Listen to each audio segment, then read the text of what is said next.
Hello, Gemini. This is Lisa with Heart of Inspiration, and I am here for your Mercury Retrograde reading. So, here at this channel, we help you lead a spirit led, whole and healed, peaceful, and prosperous life. And as part of that, I decided to come and help you guys out a little bit with that Mercury retrograde, right? So this is for Gemini, primarily Gemini Sun and Moon. Gemini rising, these energies are going to affect how you may project yourselves, your personalities to the outward world. But for me, the way that these energies are coming in right now during Mercury retrograde, it's going to affect your sun and your moon, of course, a lot more than the point of rising, right? So the rising location, the rising sign is, more of it. This was coming up over the horizon. And so anyway, I just feel that it's going to affect that more. Now, as we're coming into Mercury retrograde in Aquarius, it's quite the party during the first portion of it. And all of it is trining your sun, your moon, and or your rising. So you have Mercury that's in retrograde going back through Aquarius, okay? And then what it's going to do, it's going to come and it's going to conjunct the sun again. And then it's going to do the moonwalk and backpedal and Jupiter and then Saturn. And at some point, it's going to meet up with Venus. And then it's going to kind of keep on moonwalking all the way back, right? But it'll be going backwards for a minute.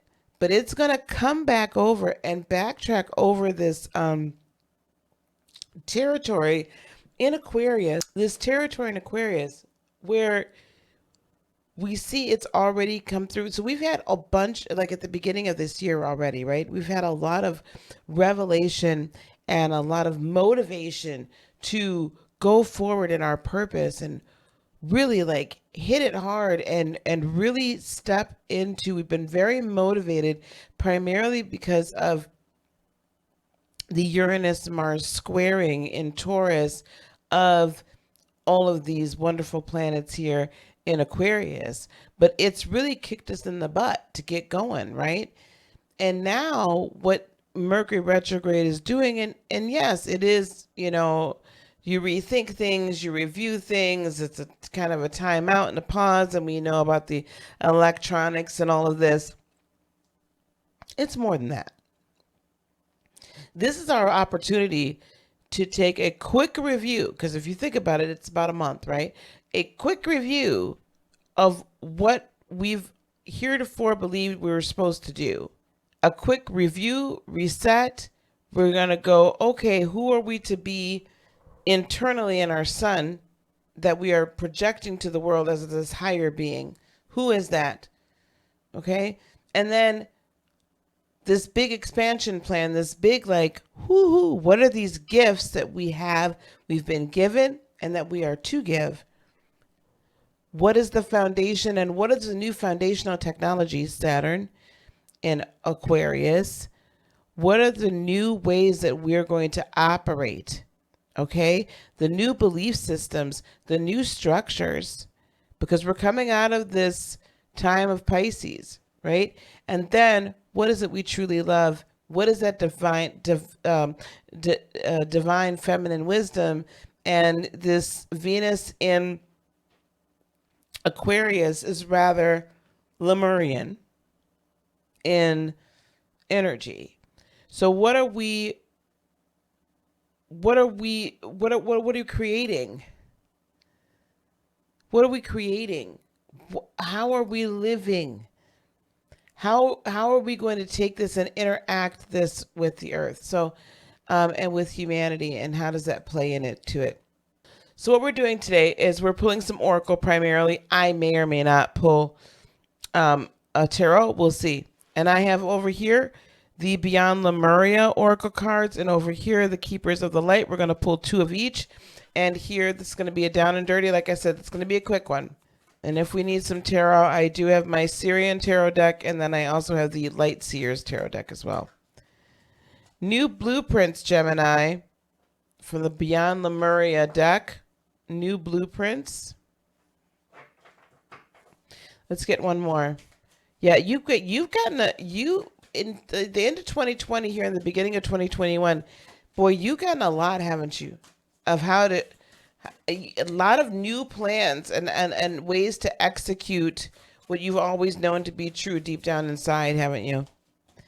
And then Mount Shasta. So this is always telling me to head to the ancient, look to the skies for the ancient wisdom. If you're close to any ley lines or any high points, mountains, mounds, pyramid type structures, even if they're overrun, this is time for you to get to that high point.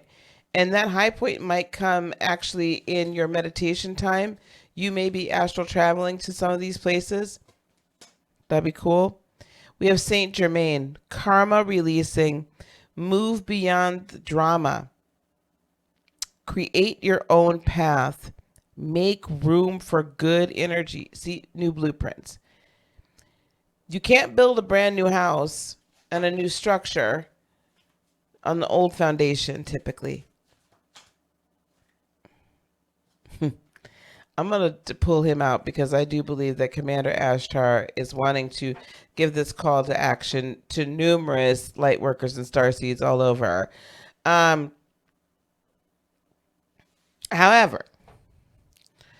these new blueprints, you're getting them. When I see this Mount Shasta card, this always speaks to me about receiving from the higher dimensions, right? So the mountains, the pyramids, the mounds, the ley lines, all of these are points on the crystalline grid, right? And they are spaces and places where we receive information from like the highest realms, right? In the most pure fashion.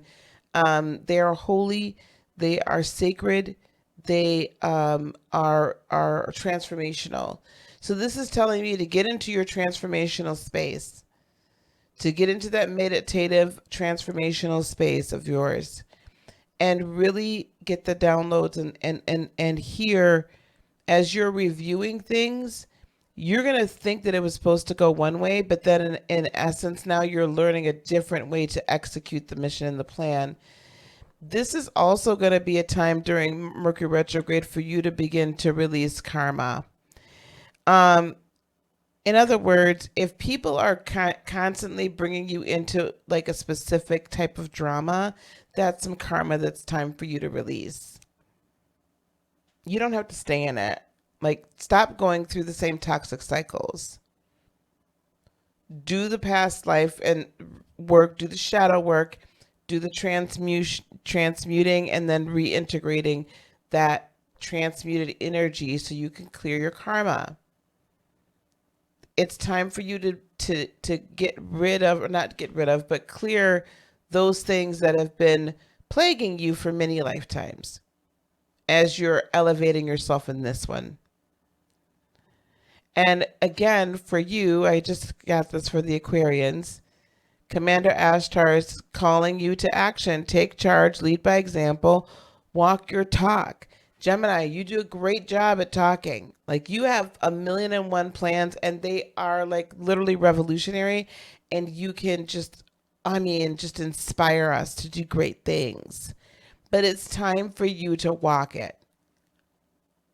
It's time for you to put those plans into action. It's time for you to walk it. We're gonna pull at least one from the Light Seers Tarot, I'm hearing. Because you're not going to be able to understand the new blueprints and read them and execute them if you haven't released the karma, made room for the good energy, made room to go forward, and you put yourself into action. Queen of Wands, look at her. She is just inspired and she's ready to lock and load. What else do we have for you? Nine of Swords. I think some of you This is going to be a rather anxious time as well, just because you're having to go a new route. And I think you're also worried, are people going to really hear you and understand you? They will. Queen of Swords. You have to live your truth. You have to go forward. Don't worry. Don't be concerned about how you're going to get there, and release the process, not the outcome. Release the process, not the outcome. During Mercury retrograde, do whatever studying you need to do, get whatever, start getting whatever information you need to gather, attunements, what have you, so on and so forth. But during this time period, it's time for you to do it. Let's get her done, so that when you come out of Mercury retrograde, you've reviewed these plans, you've made sure this is where we're supposed to go, you've taken an extra little bit of time to listen, to not only your higher self and source, but also listening to your guides, your ancestors, listening to those that have been calling to you from the past lifetimes and wanting to speak. It's time for you to listen. It's time for you to get into action. It's time for you to get those blueprints. And you know what? Inspire the rest of us as we begin to go on this path as well with you. Guys, I thank you guys so much for being here with me. And I hope that this helps guide you through the Mercury retrograde, even just a little bit. I do want to remind you, you've seen a couple of things probably down here a little bit. We being Lightworker Academy. Lightworker Academy is open, and I've been given the task, the goal, right, of launching 100 Lightworkers in 100 days into their purpose. Lightworker Academy helps you identify, clarify, and prosper in your purpose. And right now, we are offering a spiritual counselor and energy healer certification course. It's about a 12-week course, and we really go in depth into a lot of the modalities and tools that you will need, that are so useful to you as you are assisting others to help raise their vibration. So if you would like to be considered for enrollment, there is a link down below in this description box, and click it, schedule a 15-minute call, and we can begin the process of deciding whether or not Lightworker Academy is for you. Peace, love, blessings, and joy be unto you today, tomorrow, and for all eternity. I love you guys so very much. Namaste. Bye-bye.